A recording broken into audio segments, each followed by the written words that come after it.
मुंबईतलं आंदोलन 4 सप्टेंबरपर्यंत लांबण्याची जरांगेंची रणनीती। बुधवारी आणखी आंदोलक मुंबईत आणणार असल्याची जरांगेंची ग्वाही। मनोज जरांगेंच्या आंदोलनाला 1 दिवसाची मुदतवाढ। मुंबई पोलिसांकडून अति शर्तींसह वाढीव मुदत, तर मुदतवाढ देण्यामागे षडयंत्र असल्याची जरांगे पाटलांना शंका। आझाद मैदानाजवळील सर्व मैदानं मराठा समाजासाठी खुली करा, जरांगेंची मागणी। तर पार्किंगसाठी जागा निश्चित करून देण्याचंही आवाहन।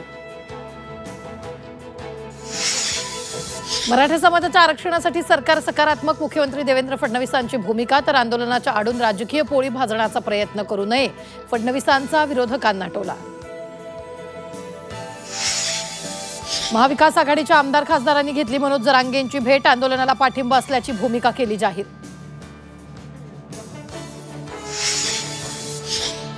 टोलवाटोलवी बंद करून मराठा समाजाच्या मागण्या पूर्ण करा, उद्धव ठाकरेंचा सरकारवर घणाघात।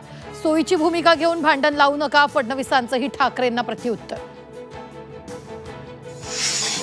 भाजप आमदार सुरेश धसांनी घेतली जरांगेंची भेट, सरकार मराठा आरक्षणाबाबत सकारात्मक, भेटीनंतर धसांची भूमिका। कर्जत जामखेड निवडणुकीबाबत अजित पवारांच्या सततच्या विधानांमुळे राम शिंदे नाराज, वरिष्ठांकडे तक्रारीनंतर आता उत्तराची राम शिंदेंना प्रतीक्षा। लालबागच्या राजाला भरभरून दान, आतापर्यंत 73 कोटी 10 लाख रुपयांची देणगी तिजोरीत जमा।